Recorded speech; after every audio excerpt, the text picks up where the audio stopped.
तो जी हाँ दोस्तों, कैसे हैं आप लोग। मैं हूं आपका अपना biology mentor and doctor Hrithik Maheshwari. स्वागत करता हूं, इस्तकबाल करता हूं आप सभी का इस यूट्यूब प्लेटफॉर्म पर। So guys, we are going to talk about a बहुत बेसिक नॉर्मी सा टॉपिक, जिसके बारे में मुझे डीएम इंस्टाग्राम पर सबसे ज़्यादा आते हैं।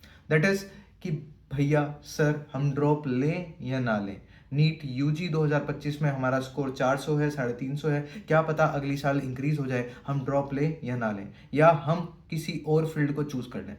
तो दोस्तों, बहुत ही कम शब्दों में सबसे पहले मैं बात करना चाहूँगा। सबसे पहले आते हैं उन बच्चों पर जो घर वालों की तरफ से फाइनेंशियली स्टेबल हैं, और अगर वो अपनी पढ़ाई में 5 से 10 साल और लगा देते हैं तो उनको घर वालों को कुछ रिटर्न नहीं करना। ठीक है, तो प्रैक्टिकल इन बातों पर कोई भी यूट्यूबर बात नहीं करता है, कोई भी इंसान बात नहीं करता है। These are the small insecurities जो बच्चों के दिमाग में होती है, बच्चों के दिल में होती है। इनफैक्ट पेरेंट्स भी इन सब चीज़ों को क्लियर नहीं कर पाते हैं, क्योंकि यार फाइनेंशियल स्टेबिलिटी प्रोवाइड करना 10 साल तक बहुत बड़ी बात हो जाती है। मैं अगर अपने बारे में बात करूं तो that I am from a middle class family. मुझे नहीं लगता कि मेरे घर वाले, अगर मैं नीट 4 से 5 ड्रॉप ईयर लगाता, तो वो मुझे सपोर्ट कर पाते। मुझे नहीं पता आप इस वक्त जो यूट्यूब चैनल ये देख रहे हैं आप लोगों की फाइनेंशियल कंडीशन क्या है, बट फिर भी बात करते हैं। तो सबसे पहले आते हैं वो लोग जिनकी फाइनेंशियल स्टेबिलिटी, जिनके घर में अच्छी खासी है। तो यार, अगर तुम्हें सही में डॉक्टर बनना है, अगर तुम घर वालों से 1 या 1.5 करोड़ रुपए ले भी लेते हो, तुम्हारे 2 से 3 ड्रॉप हो चुके हैं, तो तुम प्राइवेट एमबीबीएस करने का एक ऑप्शन रख सकते हो। बट ये तभी करना जब तुम्हें सही में डॉक्टर बनना हो। कुछ बच्चों के दिमाग में रहता है कि प्राइवेट एमबीबीएस करने के बाद 1.25 करोड़ रुपए, 1 करोड़ रुपए लगाने के बाद हम लोग जो है तुरंत एम्प्लॉयड हो जाएंगे, बहुत अच्छे हॉस्पिटल में नौकरी कर रहे होंगे, बहुत अच्छा पैसा कमा रहे होंगे। ऐसा नहीं है। You will have to appear for NEET PG, जो कि अपने आप में एक बहुत बड़ा टास्क है, जिसके लिए आपको पढ़ना पड़ेगा। फिर बात वहीं आ जाती है कि फिर नीट पीजी नहीं हुआ तो क्या होगा। That is upon you. फिर आप एक प्राइवेट सीट ले सकते हैं। बट बात तो वही है ना कि यार यार अल्टीमेटली तुम डॉक्टर बनना चाहते हो या नहीं बनना चाहते हो।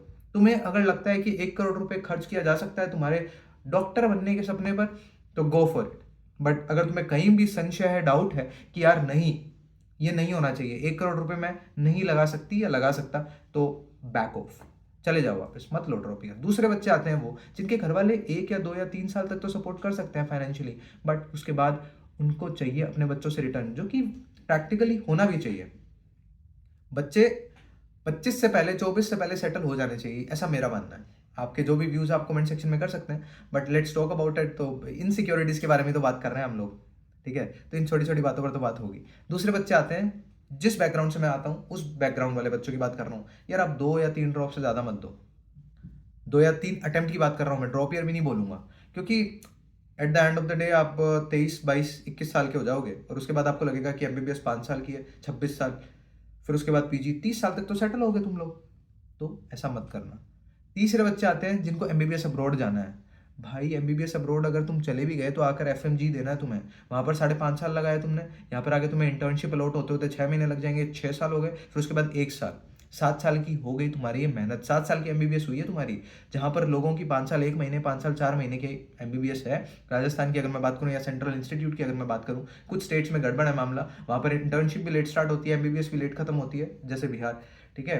और अभी रिसेंटली आप लोगों ने अगर देखा हो तो बिहार में 6 महीने हो गए हैं, 5 या 6 महीने हो गए हैं उनको, जो एफएमजी वाले बच्चे हैं उनको इंटर्नशिप के लिए हॉस्पिटल, गवर्नमेंट हॉस्पिटल अलॉट नहीं किया गया था, जो कि कल ही किया गया है, यानी कि 4 जून को किया गया है। आज हम वीडियो 5 जून को रिकॉर्ड कर रहे हैं। तो यार ये एमबीबीएस अब्रॉड भी मुझे तो घपला ही लगता है। 30-25 लाख रुपए आप लोग लगाओगे, वहां पर पता नहीं कैसे लिविंग कंडीशन में आपको रखा जाएगा। और प्रैक्टिकल बात बताऊं, ये जो एफएमजी वाली जो ऑर्गेनाइजेशन होती है ना, जो डिफरेंट कॉलेजेस के लिए भेजती है बच्चों को, इंडिया से या बांग्लादेश से या पाकिस्तान से, जहाँ कहीं भी, भाई एक बच्चे के वो यूनिवर्सिटी उनको देती है 3 से 3.5 लाख रुपए। नो प्रैक्टिकल एक्सपोजर, कोई प्रैक्टिकल एक्सपोजर नहीं होता है वहाँ पे। घर वालों से दूर अलग रहना पड़ता है, ना खाना मिलता है, रहने की कंडीशंस पता नहीं है, और साल में एक बार आप लोग आ पाओगे, क्योंकि आने जाने की टिकट का ही खर्चा खर्चा 70 से 80 हज़ार रुपये लगता है। तो भाई at the end of the day मैं यही बोलना चाहूँगा कि अगर आपको गवर्नमेंट सीट मिलती है ठीक ठाक कॉलेज में, तो कर लो एमबीबीएस, वरना भाई कुछ और करो।